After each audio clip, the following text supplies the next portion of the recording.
मंडळी, संक्रांतीच्या आदल्या दिवशी येते भोगी. या दिवशी सर्व स्त्रियांनी डोक्यावरून पाणी घेऊन स्नान करावे. भोगी हा आनंदाचा आणि उपभोगाचा सण म्हणून मानला जातो. पण भोगी या शब्दाचा या सणाला दुसराही अर्थ आहे. जेव्हा आपण देवाला नैवेद्य अर्पण करतो तेव्हा त्या नैवेद्याला भोग म्हणतात.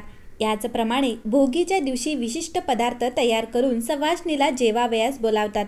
तसे शक्य नसल्यास त्या पदार्थाचा शिधा तिच्या घरी पोचवून केला जातो. यालाच भोगी देणे म्हणतात. मंडळी, या दिवशी सकाळी आपले घर तसंच घरासभोवतालचा परिसर स्वच्छ केला जातो. दरवाजासमोर रांगोळी काढतात. घरातील सर्वजण अभंग स्नान करून नवीन कपडे परिधान करतात. महिला नवीन अलंकार धारण करतात. सासरच्या मुली भोगीचा आनंदोत्सव साजरा करण्यासाठी या दिवशी माहेर येतात. कुटुंबातील सर्वजण एकत्र येऊन भोगीचा आनंदोत्सव साजरा करतात. या दिवशी विशेष करून इंद्रदेवाची आठवण काढली जाते. इंद्रदेवाने आपल्या शेतात उदंड पीक पिकावे म्हणून प्रार्थना केली होती अशी मान्यता आहे. ती पिकं वर्षानुवर्ष पुढेही पिकत राहावी अशी प्रार्थना भोगीच्या दिवशी केली जाते. हिवाळ्याच्या मोसमात सर्व प्रकारच्या भाज्या येतात. शेताला नवीन बहर आलेला असतो, त्यामुळे थकलेल्या शेतकऱ्यास थोडासा विसावा लागतो. मग या मोसमात शेतकरी भोगीची भाजी आणि तीळ मिश्रित बाजरीच्या भाकरीचा आस्वाद घेतो. मंडळी, या सणाला सर्व प्रकारच्या भाज्या एकत्र करून तयार केलेली भोगीची भाजी, यात प्रामुख्याने हरभरा, पावटा, घेवडा, वांगे, गाजर, कांद्याची पात, शेंगदाणा, वाटाणा, चाकवत, फ्लावर आदी भाज्या वापरल्या जातात. तसेच तीळ लावलेली बाजरीची भाकरी, लोणी पापड, वांग्याचे भरीत, चटणी आणि खमंग खिचडी करण्याची परंपरा आहे. मंडळी, भोगी म्हणजे काय तर भोगणे, परंतु हे भोग चांगल्या अर्थाने उपभोगा असे सांगितले आहे. उत्सवांच्या क्षणांना मनावरचे मळब दूर करून प्रत्येक क्षण साजरा करा, उपभोगून घ्या असा त्याचा अर्थ आहे. कारण इंग्रजी वर्षाची सुरुवात या मकर संक्रांतीच्या सणाने होते. हा सण आयुष्याचा गोडवा वाढवणारा आहे. हा गोडवा वर्षभर टिकवायचा म्हणून हा आनंद पुरवून उपभोगून जणू काही अशी सूचना आपल्या संस्कृतीने केली आहे. म्हणून भोगीचे महत्त्व.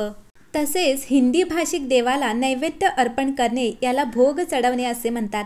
त्यानुसार आपण कमावलेली कष्टाची मीठ भाकरी देवाला अर्पण करून देवाकडे प्रार्थना करावी. तिळाचे तेल, कापसाची वात, दिवा तेओ मध्यानरात या दोन ओळीत केवढा आशय सामावला आहे पहा.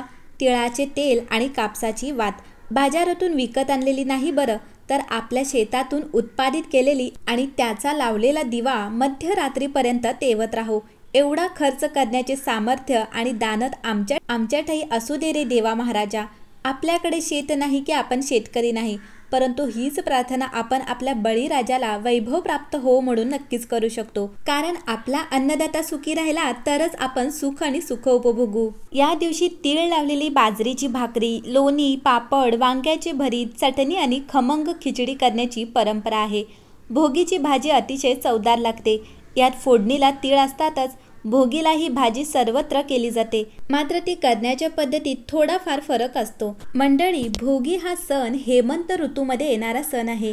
या दिवसात शेतामध्ये धनधान्य बहारलेलं असतं, त्यामुळे आहारातही त्याचा तितका चविष्ट पद्धतीने वापर केला जातो. म्हणून या दिवशी भोगीची खास मिक्स भाजी तयार केली जाते. महाराष्ट्रात काही ठिकाणी या भाजीला खिंगाट म्हणतात.